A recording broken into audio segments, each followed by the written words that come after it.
Okay, for today's session, we are going to discuss about the topic, the popliteal fossa. Is my voice is audible? Yes, sir. So the popliteal fossa. So this popliteal fossa is nothing but this is a diamond-shaped space, which is a diamond-shaped space which is present behind the knee joint. So back of the knee there is a space which is diamond-shaped space which is called as a cubital fossa. Like you have learned in the upper limb there is a popliteal fossa. So in the upper limb you have discussed about the cubital fossa. Yes or no? Yes, sir. Yes, sir. Yeah, so in front of the elbow joint in the upper limb, there is a triangular space, which we call this as the cubital fossa. But in the same way, in the lower limb, behind the knee joint, there is a diamond shaped fossa, which is called as popliteal fossa, which is called as popliteal fossa. So this popliteal fossa, as I said, it is a diamond shaped space, which is present behind the knee joint, and this space is having the boundaries, like it has got a with the superior medial border, superior lateral border, inferior medial border, inferior lateral border. It has got the floor, it has got the roof. Not only these boundaries, it also has got some contents. So we will go in a order that we will learn about the boundaries of the popliteal fossa, then the contents of popliteal fossa, and in the contents we will discuss in detail about the artery, which is the popliteal artery, the course of popliteal artery and the branches of popliteal artery. After learning about this popliteal fossa, we will also learn in detail about the anastomosis around the knee, which is formed by the genicular branches of popliteal artery. So first we will talk about the popliteal fossa. So as I gave you the description, introduction to this popliteal fossa, this fossa is a diamond-shaped depression or diamond-shaped space which is present behind the knee joint, and this popliteal fossa which has got the boundaries. So what are the boundaries here? You can see here the boundaries of popliteal fossa, that above and medially, above and medially, it is bounded by semitendinosus and semimembranosus. I think you all people know the semimembranosus and semitendinosus. These are the muscles of back of thigh. Yes, these are the muscles of back of thigh. These muscles are called as hamstring muscles. They're called as what? Hamstring muscles. So above and medially, if you see here, above and medially, you are seeing the boundary, this boundary, yellow color. Above, and this is medial side, this is lateral side. So this medial side, above and medially, you are seeing this boundary, which is formed by two muscles. One is semitendinosus, number two is semimembranosus. Above and laterally, here, this one. Above and laterally, it is bounded by the tendon of biceps femoris. Above and medially by semitendinosus and semimembranosus. This is semimembranosus. This is semitendinosus. This is a tendon, semitendinosus. So above and medially by semimembranosus and semitendinosus, above and laterally by the tendon of biceps femoris. In the same way, above and medially, you are seeing the boundary is formed by the medial head of gastrocnemius. Medial head of gastrocnemius. And above and laterally, it is formed by the lateral head of gastrocnemius. So these are the boundaries. Now, can you make out this space?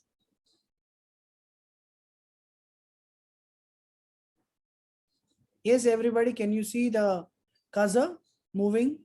Yes, sir. Yes, sir. Now, this is the space which is almost all diamond shape, yes or no? Yes, sir. Yeah. This diamond shaped depression or diamond shaped space is called as popliteal fossa. And this popliteal fossa, as I said, it is bounded above and medially by semitendinosus and semimembranosus, above and laterally by the biceps femoris, below and medially by gastrocnemius, medial head of gastrocnemius, below and laterally by the lateral head of gastrocnemius. These are the four muscles which are forming the boundaries of the popliteal fossa. Is it clear, everybody?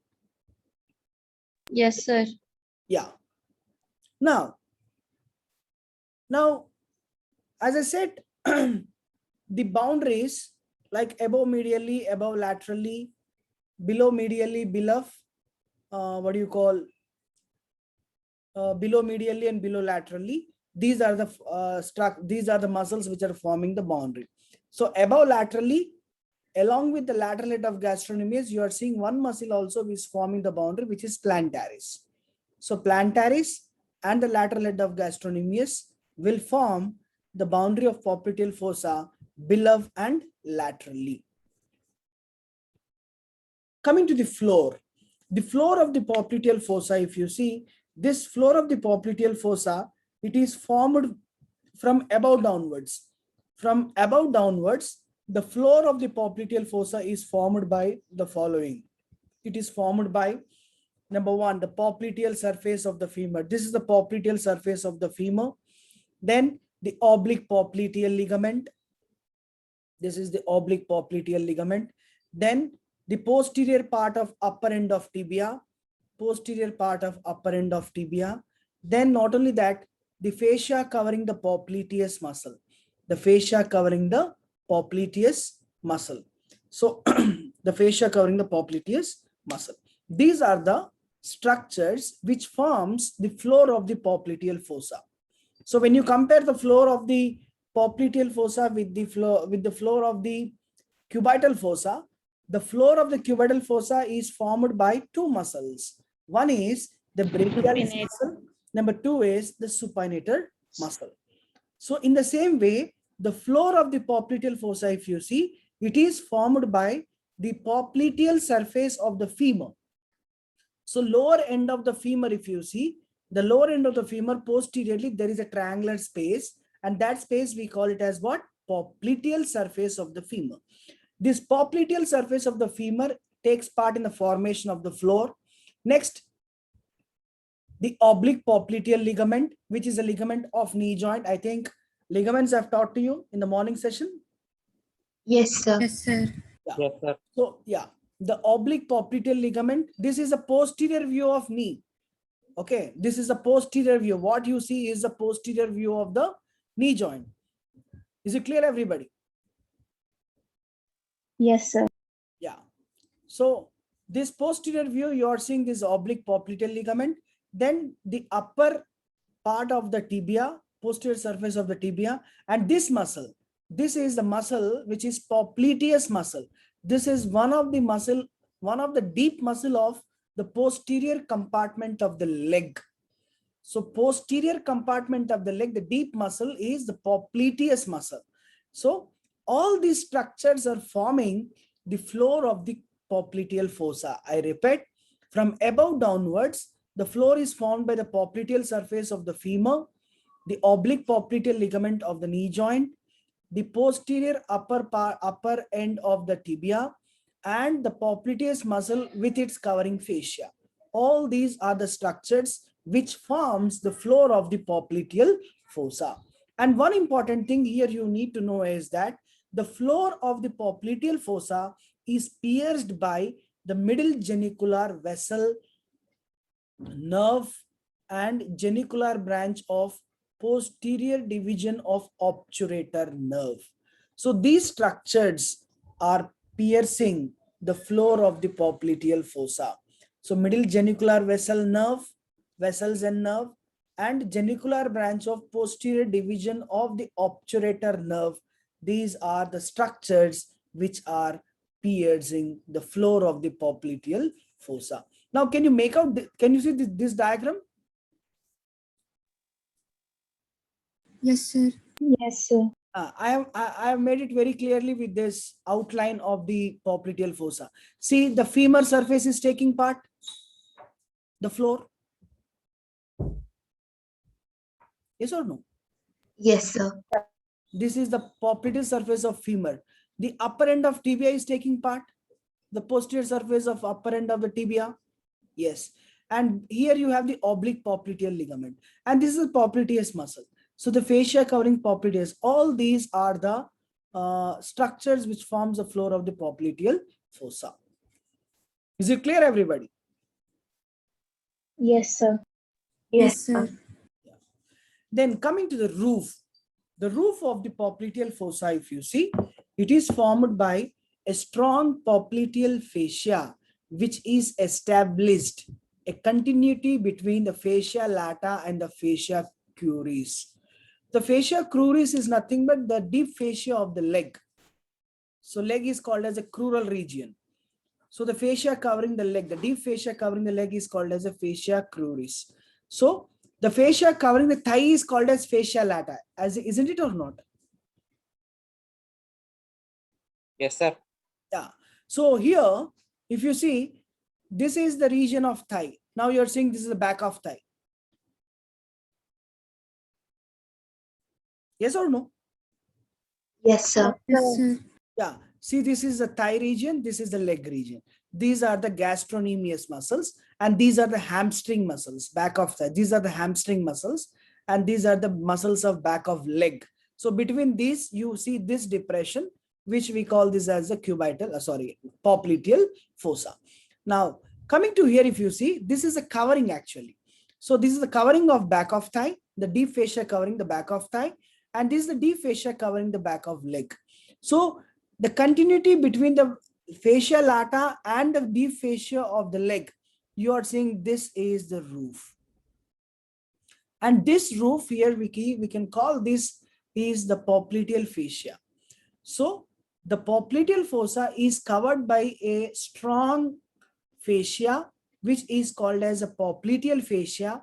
And this popliteal fascia is nothing but which is a fascia which is formed between the fascia lata and the fascia cruris. So that's the reason here it was mentioned clearly, which is established a continuity between the fascia lata and the fascia cruris. And not only that, this fascia, this roof, that means the popliteal fascia, the roof is pierced by a small saphenous vein and the posterior femoral cutaneous nerve. So here you can see. This is the roof, okay? This roof is pierced by this vein. Can you see this vein? Yes, Yes, sir. sir. Yes, sir. This is a small saphenous vein. And not only that, this roof is pierced by this nerve. This nerve is called as posterior cutaneous nerve of thigh. Posterior cutaneous nerve of thigh. It is also called as posterior femoral cutaneous nerve. Posterior femoral cutaneous nerve. You can see here. It is piercing this fascia or not?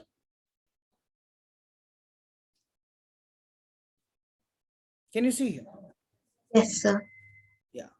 So this is the posterior, the saphenous vein. And this yellow color structure, this is the posterior cutaneous nerve of thigh. Okay. I think you know this posterior cutaneous nerve of thigh you have seen in the back of thigh along with the sciatic nerve. So these are the structures which forms the, which appears as the, what do you call,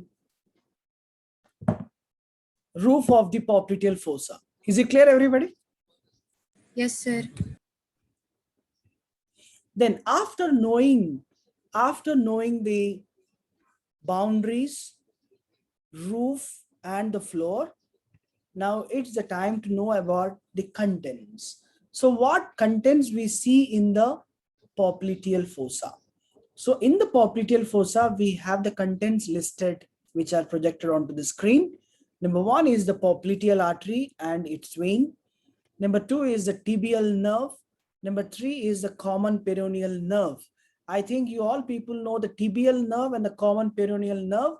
These are the terminal branches of the sciatic nerve. Yes. Yes, sir. Yes, sir. So the sciatic nerve is one of the thickest, which is the thickest nerve of the body.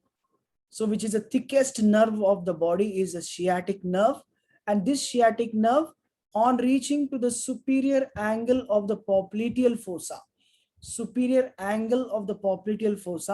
this nerve divides into two terminal branches. One is the tibial nerve. Number two is the common peroneal nerve. So these two are the contents. Next, the termination of small saphenous vein.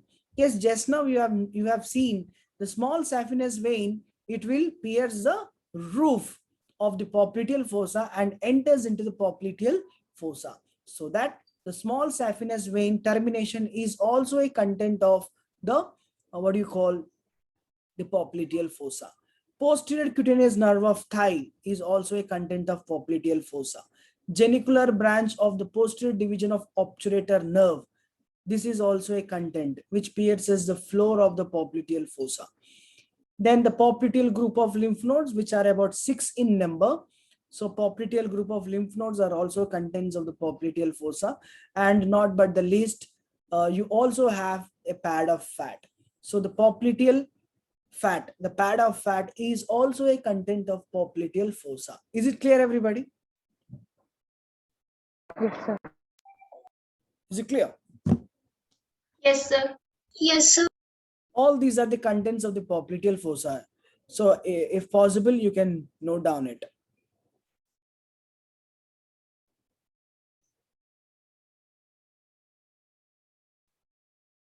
May I change the slide? Yes, sir. Yes. Yes, sir. Yeah. So this popliteal, what do you call this popliteal small saphenous vein, it pierces the roof of the popliteal fossa and it will drain into popliteal vein. So as it is draining into the popliteal vein, it will pierce the roof of popliteal fossa and terminates by opening into the popliteal vein, so that the termination of the small saphenous vein is also a content of popliteal fossa. So these are the contents. So this is the superior angle of popliteal fossa. See, at the superior angle of popliteal fossa, sciatic nerve is terminating into, this is the tibial nerve, this is the common peroneal nerve. This common peroneal nerve, it will move laterally, winds around the neck of the fibula, and it further divides into what do you call superficial peroneal nerve and the deep peroneal nerve. That's a different story that we will talk in the region of the leg. So can you see here this red color structure? Yes, sir. This is the popliteal artery. The blue color structure is a popliteal vein. And this is the tibial nerve. And this is the common peroneal nerve. And this is the termination of sciatic nerve you can see here. So this one. And this one is a saphenous vein. This small saphenous vein, where it is opening? Where it is opening? Popliteal vein. Yes, sir.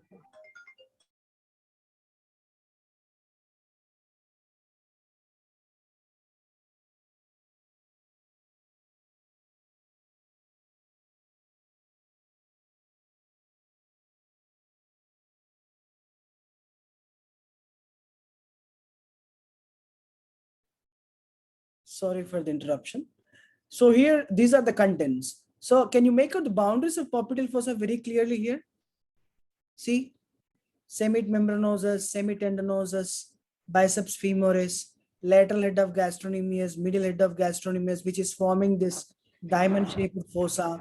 And within the fossa, these are the contents. Major contents: popliteal artery, popliteal vein, tibial nerve, common peroneal nerve, termination of small saphenous vein. You have some lymph nodes here. Posterior cutaneous nerve of thigh is also a content. And you also see the fat is a content of popliteal fossa. May I change the slide? Yes, sir. Yes, sir. Yeah. The popliteal artery. The popliteal, among all these contents, see the posterior tibial nerve, we will talk when I teach you about the posterior compartment of leg. The same way the common perineal nerve we teach you in detail when we teach you about the anterior and lateral compartments of the leg. So here the most important thing to be discussed in the contents is popliteal artery. As you all know that this popliteal artery is a continuation of femoral artery. So femoral artery, on reaching to the fifth osteoaponeurotic opening, which is the opening which you see on the adductor magnus. So on reaching to this fifth osteoaponeurotic opening of adductor magnus, this femoral artery nerve continues as the popliteal artery. So it extends obliquely as a continuation of femoral artery from the fifth osteoaponeurotic opening of adductor magnus to the lower border of the popliteus. So this popliteal artery extension is from where to where? This popliteal artery extends from the fifth osteoaponeurotic opening of adductor magnus to the upper border of the popliteus muscle. Sorry, lower border of the popliteus muscle, where it divides into anterior and posterior tibial arteries. So here, can you see here? So this is the popliteus muscle. Can you see this muscle? Can you see the oblique fibers? Yes, sir. So this artery, on reaching to the popliteal artery, lower border, this artery is divided into two branches, two terminal branches. One is the posterior tibial artery. Number two is the anterior tibial artery. So posterior, you can see here this one. This is the anterior tibial artery, which is moving to the anterior compartment of leg. And this is the posterior tibial artery. Next, it is about 20 centimeters long.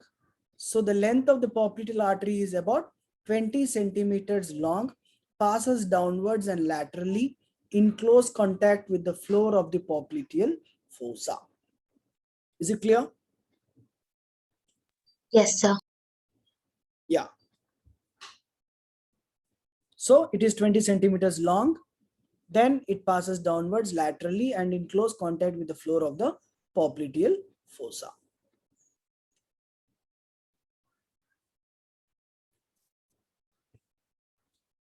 Now, what are the relations of this popliteal fossa, popliteal artery? So popliteal artery has got some relations.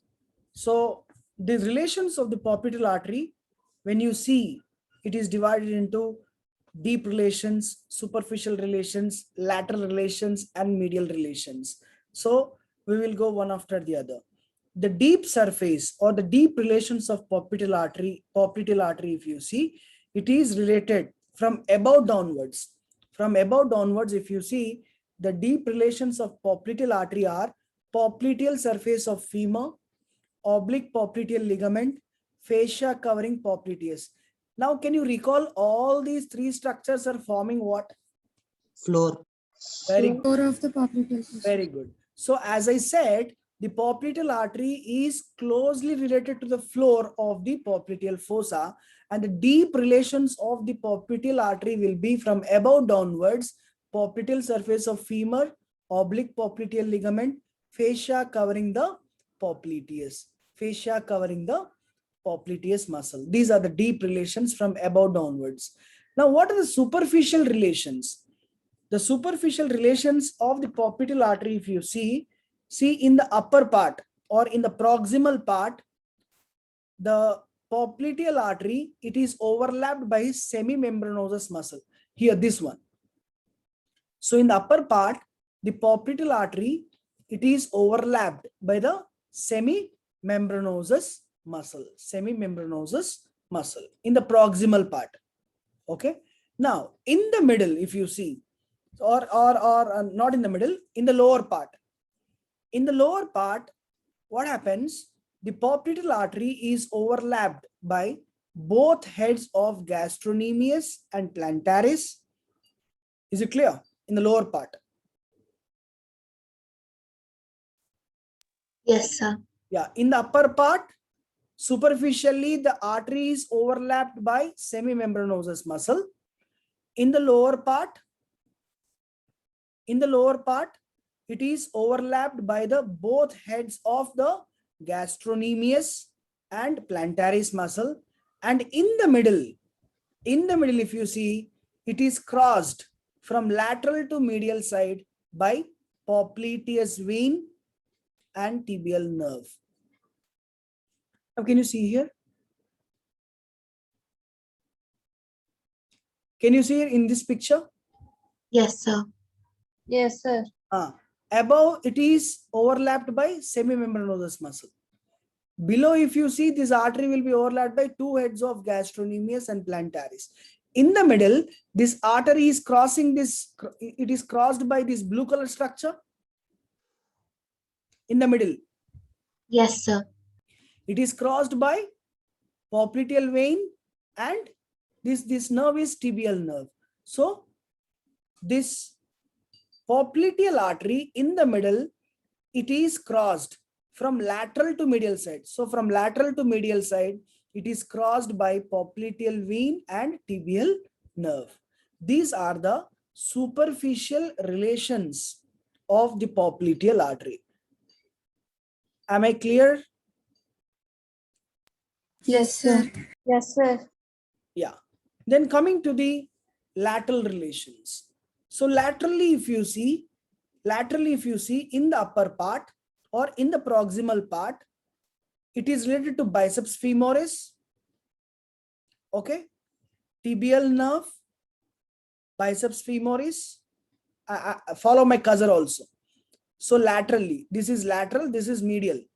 So in the upper part, laterally, then the artery is related to the biceps femoris, number one. Number two, it is related to the tibial nerve. Number three, it is related to the popliteal vein. Yes or no? Yes, sir. Biceps femoris, tibial nerve, popliteal vein. And not only that, this artery is also related to the lateral femoral condyle. Lateral femoral condyle. These are all the relations of the popliteal artery laterally. Okay? Is it clear? Yes, sir. Yeah. Now, what is related in the distal part here? See, laterally in the proximal part. See, laterally I am dividing into two parts, proximal part and distal part. The lateral relations of the popliteal artery in the proximal part, it is related to the structures like popliteal vein, tibial nerve, biceps femoris, and the lateral condyle of the femur. In the distal part, Plantaris. plantaris. It is related to the plantaris. Lateral head of gastronomy. This is lateral head of gastrocnemius. So in the distal part, the popliteal artery is related laterally to the gastrocnemius lateral head and the plantaris muscle. These two are the muscles which forms the inferolateral margin, inferolateral boundary of the popliteal fossa. Then coming to the medial relations. The medial relations in the proximal part, in the upper part. Now you have to say, in the upper part, the medial relations of the popliteal artery, yes, what? Semitendinosus. Semitendinosus, semimembranosus. Membranosus, and as well as it is also related to the medial condyle of the femur. Medial condyle of the femur. Now, then coming to the distal part. What are distal part relations medial to the popliteal artery? Popliteal vein and tibial Tibial nerve. nerve. And Medial head of Medial head of gastronomy. gastrocnemius. now, can you make the difference here? Can you make the difference of popliteal artery? This popliteal vein and tibial nerve are related in the upper part laterally. Yes or no? Yes, sir. Yes, sir. But in the lower part of popliteal fossa, this popliteal artery is related, the popliteal vein and the tibial nerve medially. Yes, sir. Because this popliteal vein and the tibial nerve both are crossing the popliteal artery in the middle.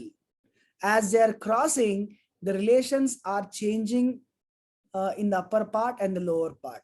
So upper part, the popliteal vein and the tibial nerve are related laterally to the popliteal artery. the popliteal vein and tibial nerve in the lower part of popliteal fossa, they are related medial to the popliteal artery. This is just because the popliteal vein and the tibial nerve are crossing from lateral to medial in the middle of the in the middle of in the middle of the popliteal artery. Is it clear, everybody? Yes, sir. Yes. Yes, sir. Yes, sir. This relation is very important. That's the reason I am specifically I'm stressing on this point. The popliteal vein, the tibial nerve relation to the popliteal artery is very important, upper part and lower part. So in the upper part, the popliteal vein and the tibial nerve are related laterally. In the lower part, the popliteal vein and the tibial nerve are related Medial. in the middle. Crossing the popliteal artery. Crossing the popliteal artery, and relations are like anterior to posterior. Anterior to posterior, if you see, anteriorly you see the artery, then vein, then nerve, from before backwards. From before backwards, first is artery, next is vein, and most posteriorly tibial nerve in the middle. They are present one above the other, right? Yes, sir. As the structures are crossing the artery, in the middle, the popliteal artery is related like first anteriorly or before backwards, if you see, artery, then next vein, then next tibial nerve. These are the relations in the middle of the popliteal artery. Yeah. Next, there is some variations of termination of popliteal artery. So popliteal artery, the termination is different. Sometimes the popliteal artery terminates in the upper border of the popliteus muscle, this one. So this is popliteus muscle. So usually the popliteal artery is terminated where? At the lower border of the popliteus muscle. Yes or no? Yes, sir. Yes, sir. But in some cases, the popliteal artery may be bifurcated or it divides at the upper border of popliteus muscle. When this happens, here the anterior tibial artery will be present in front of the popliteus muscle. So if the termination is above the popliteus muscle, if the termination is at the upper border of popliteus muscle, in such case, what happens?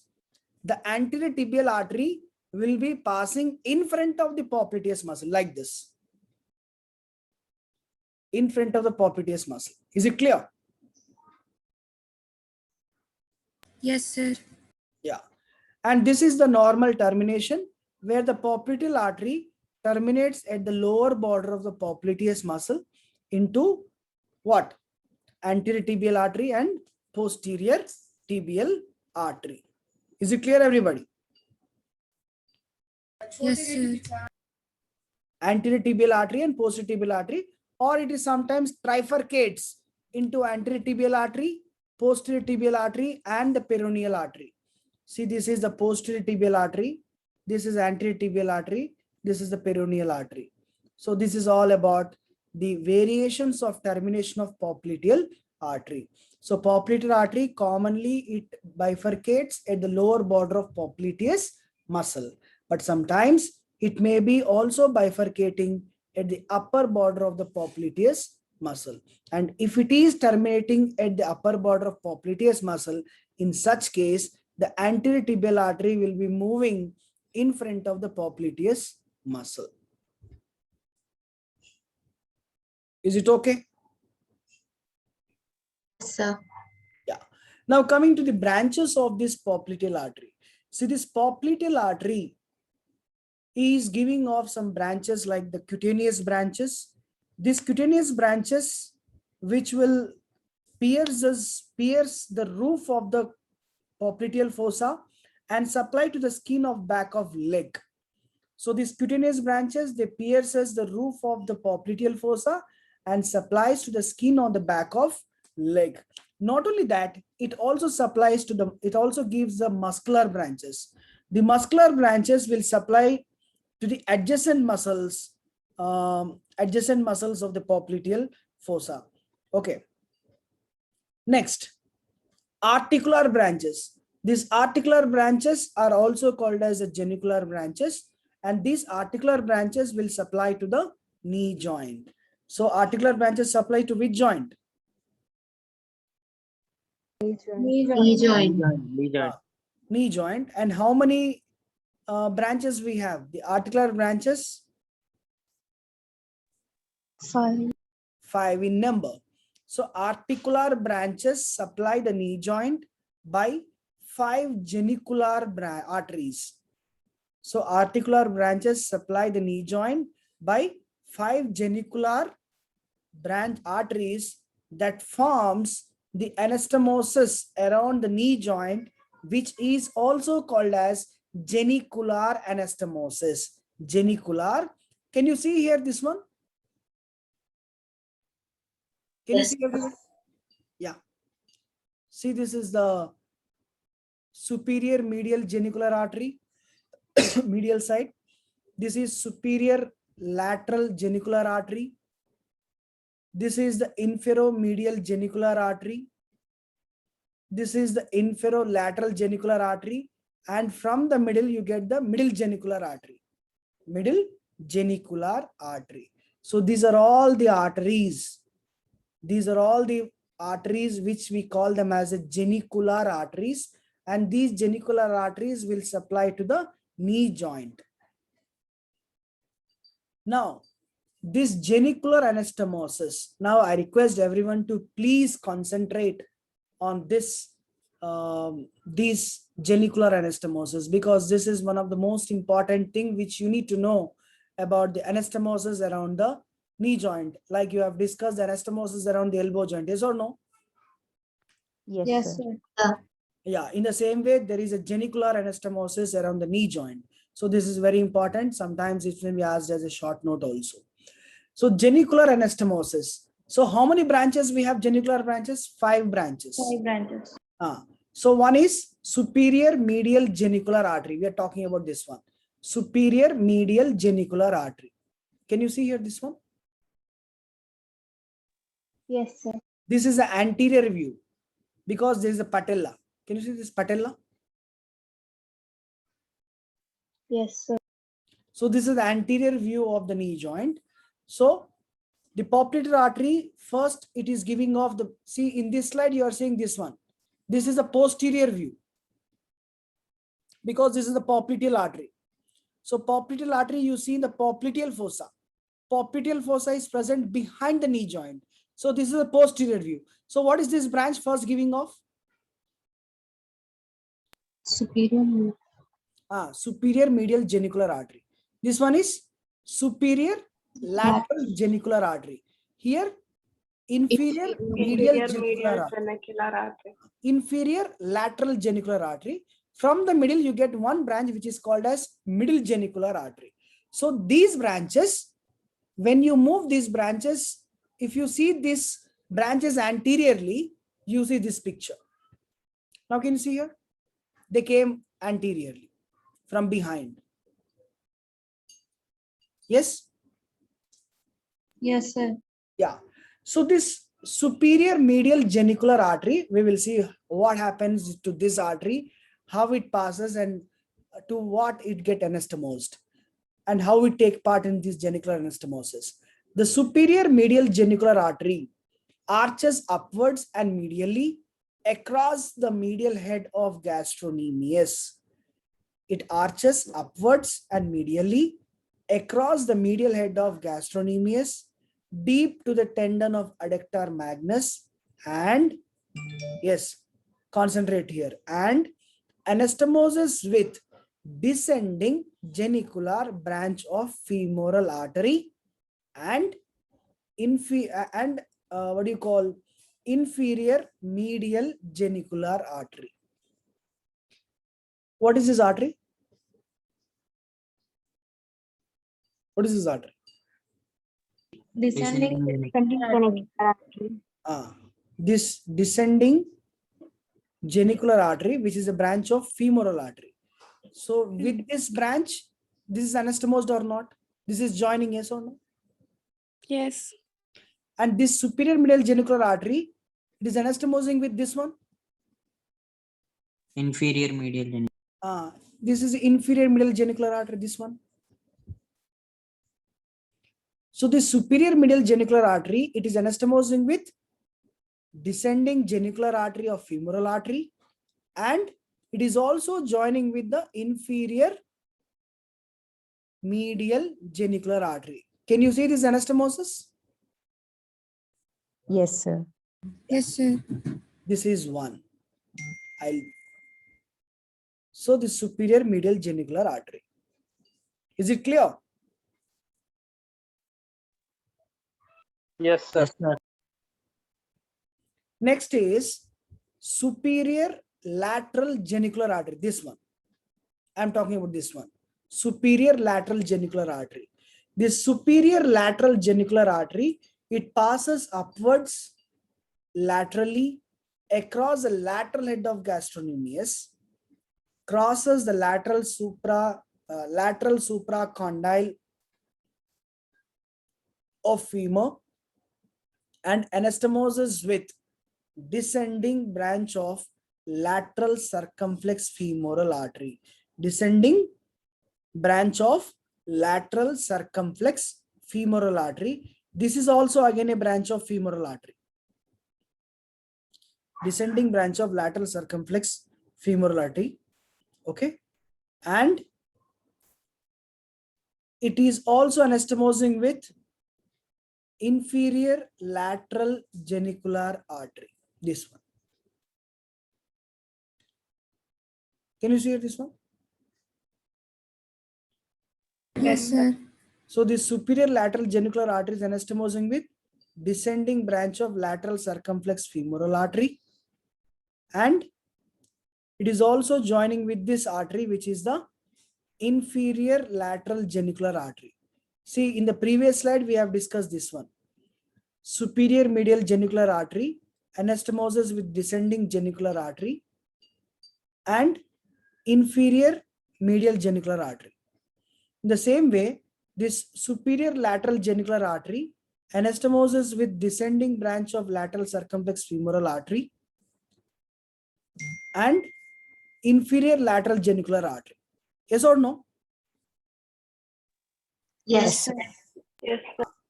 Next, an important thing here, both superior genicular artery and descending genicular artery. Is it clear? Superior genicular arteries. Can you see here this one? These are superior genicular arteries. Both superior genicular arteries and descending genicular arteries. This is one descending genicular artery. Yes or no? Yes, sir. Both these descending genicular arteries and superior genicular arteries, both again are anastomosed with each other. Yes or no here? Yes, sir. Transversely across the lower end of femur. So this superior genicular arteries means superior medial genicular artery, superior lateral genicular artery. These two arteries are anastomosed with each other. Yes or no here? Yes, sir. In the same way, this descending branch of circumflex femoral artery and descending genicular branch, these two descending branches, again they are anastomosed with each other transversely. Yes? Yes, sir. So that's the reason it was noted both the superior genicular arteries and the descending genicular arteries anastomosed transversely across the lower end of the femur. Now, I think you all people know this anastomose. Yes or no? Yes, sir.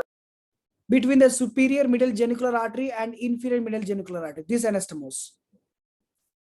You also know this one, superior lateral genicular artery and inferior lateral genicular artery, this anastomose. And you also know this anastomosis, transverse anastomosis. Yes? Yes, sir. Next, the third one is inferior medial genicular artery. Inferior medial, this one. Inferior medial genicular artery. It passes along the upper border of the popliteus and deep to the medial head of gastrocnemius, curves forward below the medial tibial condyle. This is the medial tibial condyle. It curves forward below the medial tibial condyle, deep to the tibial collateral ligament, and anastomosis with superior medial genicular artery. Yes or no?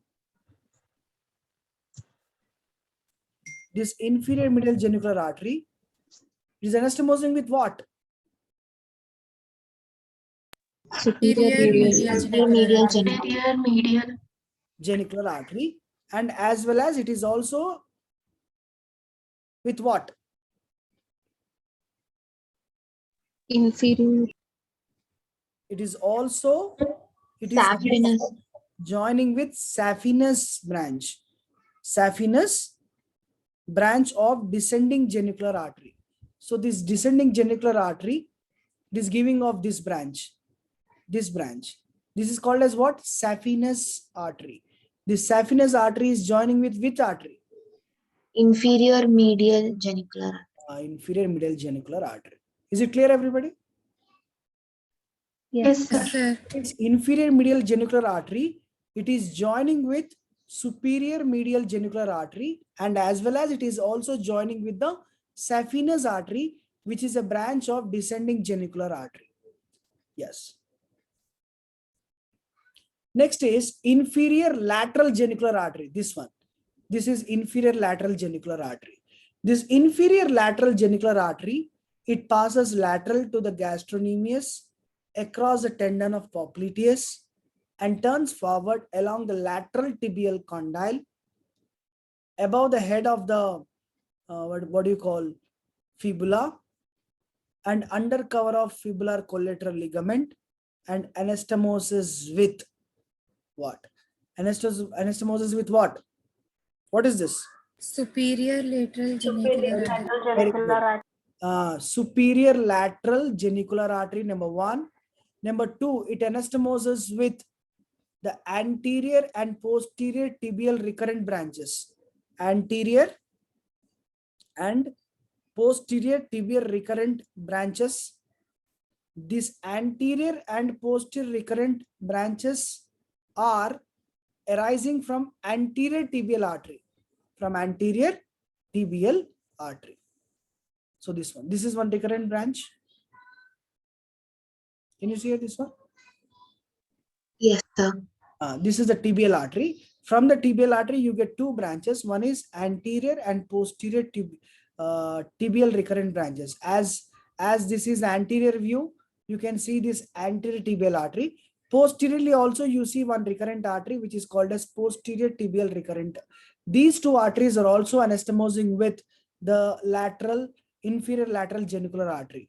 And not only that, circumflex fibular artery. Circumflex fibular artery. The circumflex fibular artery, can you see this one?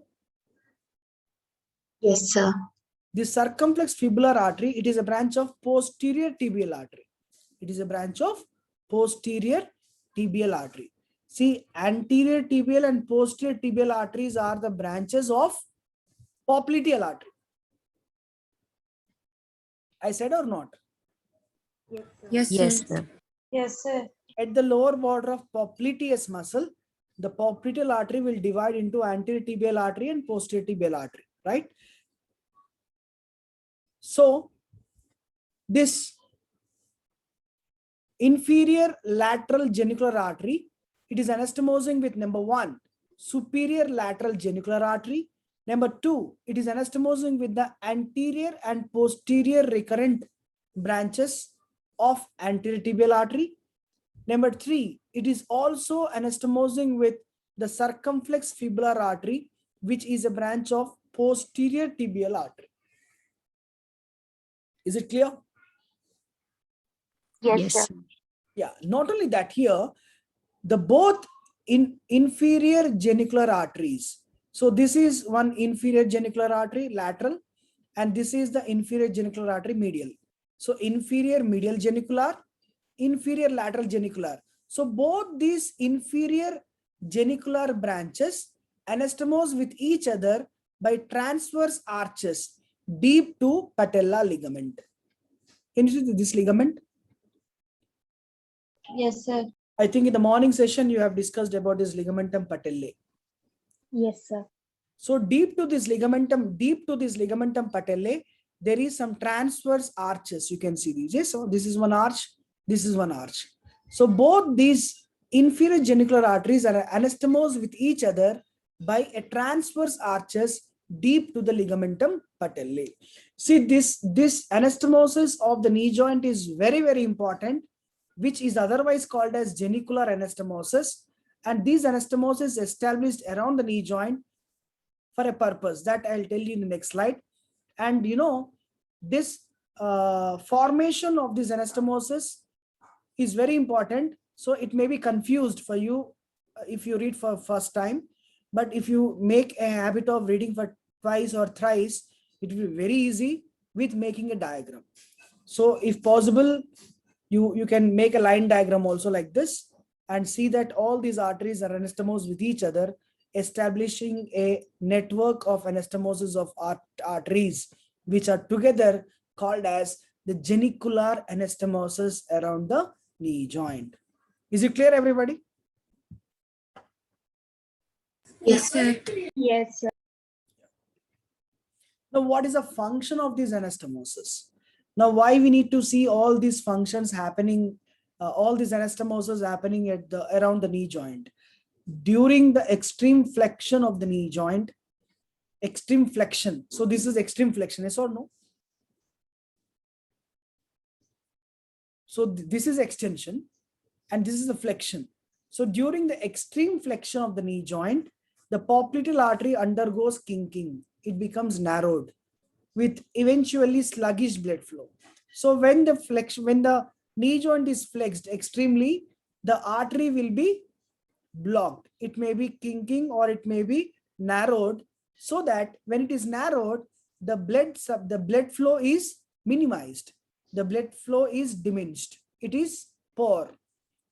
So in order to compensate for such, a capacious blood flow is maintained by collateral anastomosis around the knee joint. Is it clear, everybody? yes, sir. So when you are sitting for a long time with the flexed knees, do you think the blood supply will be done with the popliteal artery if you block that artery or if you narrow that artery? No. There is blood flow, but the blood flow will be very minimized because you're flexing your knee. When you flex your knee, what is happening? The popliteal artery is under pressure. So once the popliteal artery is under pressure, the blood flowing from the popliteal artery will be also minimized. So in order to compensate that circulation, the collateral circulations, the branches arising from the popliteal artery will take the lead.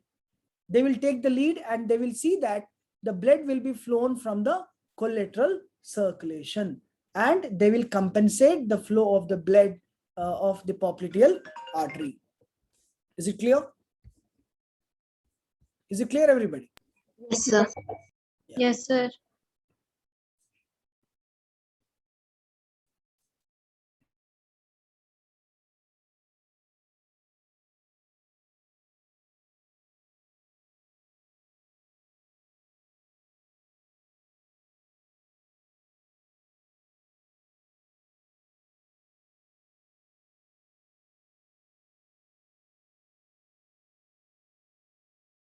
Are you all aware of this collateral circulation? Yes, Yes, sir. So that is all. That is about the function of the collateral circulation, or that is a function of the establishment of the anastomosis around a knee joint, which is called as genicular anastomosis. Then coming to the applied aspects of the popliteal fossa, there is a cyst which you see in the popliteal fossa, which is called as Baker's cyst. So Baker's cyst is nothing but it is a fluid-filled cyst that causes a bulge and a feeling of tightness behind the knee, and the pain can get worsened when you fully flex or extend your knee or when you are active. And the Baker's cyst, also called as popliteal cyst, is usually the result of the problem with your knee joint, such as arthritis or the cartilage tear. Both conditions can cause your knee to produce too much of fluid, which can lead to a cyst called as Baker's cyst. Am I clear about this? Yes, sir. Yeah. So there is a fluid-filled cyst may be seen on the back of the knee, which can cause a pain, and this pain will be more severe when you flex your knee or when you extend your knee. And this is the cyst which causes due to the tear of the cartilage, or it is due to some arthritis. Okay. Inflammation to the cartilage is called as arthritis. So this results in a condition which is called as Baker's cyst.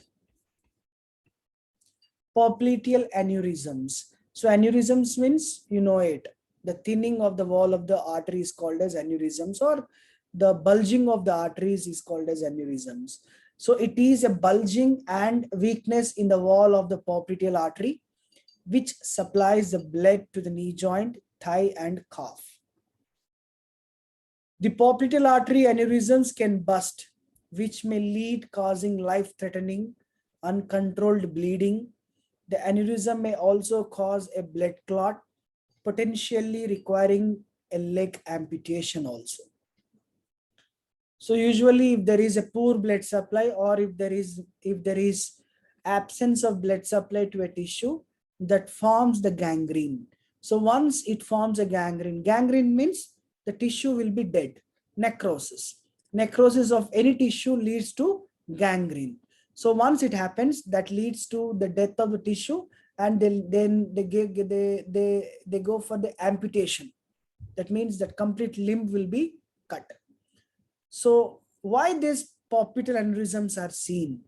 These aneurysms in the popliteal artery can be due to the risk factors of high cholesterol, high blood pressure, the people who smoke, have a bacterial infection, or sometimes if they undergo any blood vessel reconstructions in the leg, also leads to the popliteal aneurysms. And these aneurysms are identified by the the MRI scan, and they will undergo the surgical procedure. That arterial repairs are done by the surgical procedure. So this is also one of the the aneurysms which we see occur in the popliteal fossa. Is it clear, everybody?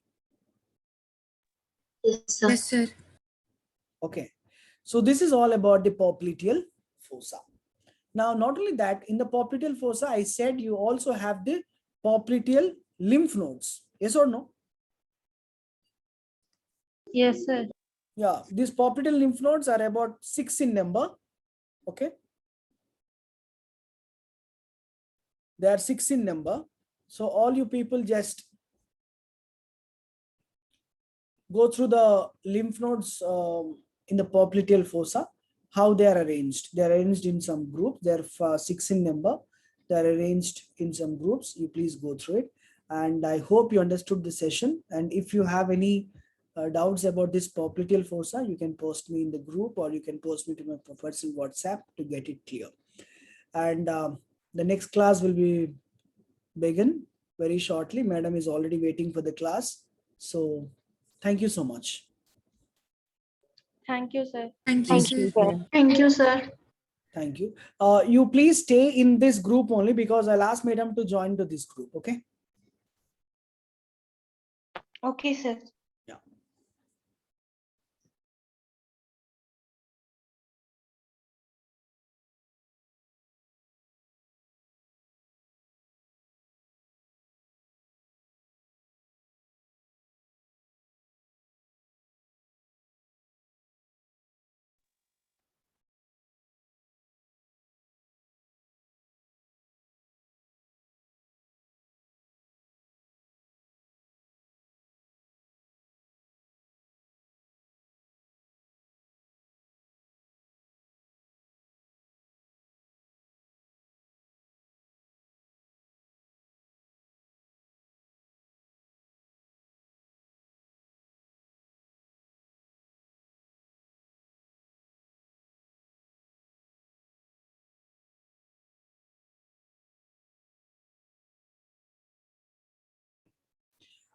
You all people, please exit this ID. Madam asked to join in the ID which is posted in the group. Okay. Okay, sir. Thank you. Thank you, sir. Thank you, sir.